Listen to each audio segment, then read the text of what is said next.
കൂട്ടുകാരെ, പുതിയൊരു വീഡിയോയിലേക്ക് എല്ലാവർക്കും സ്വാഗതം. അപ്പോൾ സാധാരണയായിട്ട് എല്ലാവരും പുതിയ ക്രിയേറ്റേഴ്സൊക്കെ ആയാലും യൂട്യൂബിൽ അനുഭവിക്കുന്ന സ്ട്രഗിൾ അറിയാവുന്നത് കൊണ്ട് അങ്ങനെയുള്ളവർക്ക് വേണ്ടിയിട്ടൊരു ചെറിയ മോട്ടിവേഷൻ ആകട്ടെ എന്ന് കരുതിയാണ് ഇന്നത്തെ വീഡിയോ ചെയ്യുന്നത്. അപ്പോൾ എല്ലാ ക്രിയേറ്റേഴ്സിനും എന്താണ് ആഗ്രഹം എന്ന് പറഞ്ഞാൽ, എല്ലാവർക്കും എപ്പോഴും പറയുന്നത് പോലെ പെട്ടെന്ന് ചാനൽ മോണിറ്റൈസ് ആക്കി എടുക്കണം.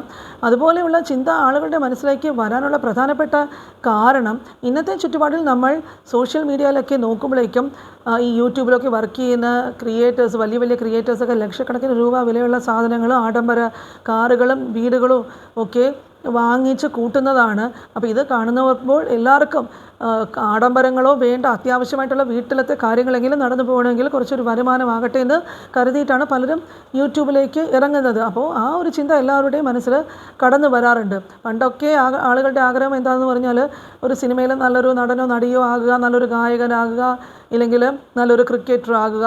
അപ്പോൾ അതിനേക്കാളും കൂടുതൽ പൈസ ഉണ്ടാക്കുന്ന വരുമാനവുമായിട്ടാണ് ഇന്നത്തെ സോഷ്യൽ മീഡിയ ഇൻഫ്ലുവൻസേഴ്സ് മാറിയിട്ടുള്ളത്.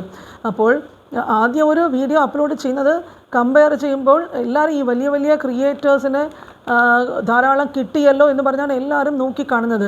നമ്മൾക്ക് തുടക്കത്തിൽ തന്നെ നമ്മുടെ എല്ലാവരുടെയും ആഗ്രഹം എന്താണ്, ആ വലിയ ക്രിയേറ്റേഴ്സിനെ പോലെ ഈ വീഡിയോസൊക്കെ അപ്ലോഡ് ചെയ്യാൻ തുടങ്ങുമ്പോഴേ അതുപോലുള്ള വ്യൂസും ഒക്കെ വന്ന് മിനിറ്റുകൾക്കകം നമ്മൾ വൈറലൊക്കെ ആയി നല്ല രീതിയിലൊക്കെ മുമ്പോട്ട് പോകണമേ എന്നാണ്. പക്ഷേ അത്ര എളുപ്പമൊന്നും മുമ്പോട്ട് പോകുന്നതും സക്സസ്ഫുൾ ആകുന്നതും ഒക്കെ എളുപ്പമുള്ള കാര്യമല്ല. അതിന് കണ്ടിന്യൂസ് ആയിട്ടും ഹാർഡ് വർക്കിംഗ് ഒക്കെ ചെയ്യണം. അപ്പോൾ പ്രോഫിറ്റ് ഉണ്ടാക്കിയെടുക്കുന്നത് വളരെ ബുദ്ധിമുട്ടുള്ള കാര്യമാണ്. അങ്ങനെ വരുമ്പോഴേക്കും സാധാരണ എല്ലാവരും തളർന്ന് പോകുന്നതായിട്ടാണ് കാണുന്നത്. തുടക്കത്തിൽ എല്ലാവർക്കും അറിയാവുന്ന പോലെ വീഡിയോസൊക്കെ കാണാനായിട്ട് വലുതായിട്ട് ആരും ഉണ്ടാകുന്നില്ല.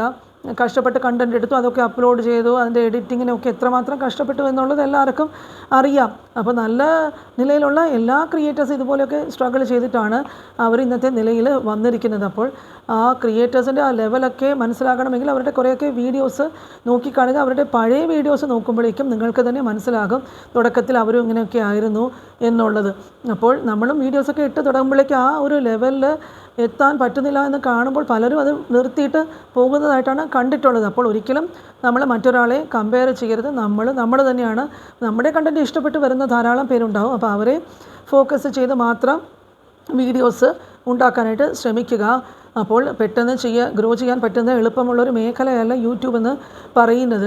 ഒരു 2-3 മിനിറ്റ് ദൈർഘ്യമുള്ളൊരു വീഡിയോ നമുക്ക് ചെയ്യാൻ പോലും വളരെയധികം എഫേർട്ട് എടുക്കേണ്ടതുണ്ട്. അപ്പോൾ പലരും 200-250 ഒക്കെ വീഡിയോസ് അപ്ലോഡ് ചെയ്തിട്ട് നിർത്തിയിട്ട് പോകുന്നവരുണ്ട്. അപ്പോൾ 250 നിർത്തിയിട്ട് പോകുന്നവർ ചിലപ്പോൾ ഒരു കാര്യം മറക്കുന്ന 251-ാമത്തെ വീഡിയോ ആയിരിക്കും ഇവരുടെ ജീവിതത്തിനെ മാറ്റി മറിക്കുന്ന വീഡിയോ, അല്ലെങ്കിൽ വൈറലായി പോകുന്ന വീഡിയോ. അപ്പോൾ അങ്ങനെ വരുമെന്ന പ്രതീക്ഷയിൽ ചിലപ്പോൾ ഇങ്ങനെ കാത്തിരിക്കുമ്പോഴേക്കും ഒന്നും വരത്തുമില്ല. അപ്പോൾ അങ്ങനെയും സംഭവിക്കാം. അപ്പോൾ ഇതൊക്കെ എങ്ങനെയാണ് നടക്കുന്നതെന്നുള്ളതൊന്നും നമ്മളുടെ കൈകളിലല്ല. അപ്പോൾ ടാർഗറ്റഡ് ആയിട്ടുള്ള കുറേ സബ്സ്ക്രൈബേഴ്സിനെ വെച്ചിട്ട് മുമ്പോട്ട് പോവുക, അവർക്ക് ഇഷ്ടപ്പെട്ട പോലെയുള്ള നല്ല ക്വാളിറ്റിയിലുള്ള നല്ല കണ്ടൻറ്റൊക്കെ കണ്ടിന്യൂസ് ആയിട്ട് ചെയ്യുക. എന്താണോ വരാൻ പോകുന്നത് എന്നതിനെ കുറിച്ചിട്ട് ചിന്തിച്ച് വിഷമിക്കാതിരിക്കുക. അപ്പോൾ നല്ല രീതിയിൽ വർക്ക് ചെയ്യാൻ ബുദ്ധിമുട്ടുള്ള കാര്യമാണ്. അത് സഹിക്കാൻ കഴിഞ്ഞാൽ മാത്രമേ മുമ്പ് പറഞ്ഞ പോലെ ഈ 250 വീഡിയോസ് കഴിഞ്ഞ് 251-ാമത്തെ വീഡിയോ നിങ്ങൾക്ക് വൈറലായി അതിൽ നിന്ന് നിങ്ങൾ ഉയർച്ചയിലോട്ട് റീച്ചിലോട്ട് ഒക്കെ പോകുന്ന ഒരു സമയം വരികയുള്ളൂ. അപ്പോൾ ഇതൊരു ചെറിയ മോട്ടിവേഷണൽ വീഡിയോ ആയിട്ട് കാണുക. ചാനൽ സബ്സ്ക്രൈബ് ചെയ്തിട്ടില്ലാത്ത കൂട്ടുകാരുണ്ടെങ്കിൽ സബ്സ്ക്രൈബ് ചെയ്യുക. തുടർന്നും എന്നെ ഇതുപോലെ സപ്പോർട്ട് ചെയ്യുക. നിങ്ങളുടെ സ്നേഹത്തിൽ പൊതിഞ്ഞ കമൻസൊക്കെ കാണുമ്പോഴേക്കും എനിക്ക് അത്യധികം സന്തോഷമുണ്ട്. അതാണ് തുടർന്നും വീഡിയോസുമായിട്ട് നിങ്ങളുടെ മുൻപിൽ വരാൻ എന്നെ പ്രേരിപ്പിക്കുന്നത്. എന്നും മനസ്സുകൊണ്ട് ഞാൻ നിങ്ങളുടെ കൂടെയുണ്ട്. അടുത്ത വീഡിയോയിൽ കാണുന്നത് വരെ എല്ലാവർക്കും ബൈ.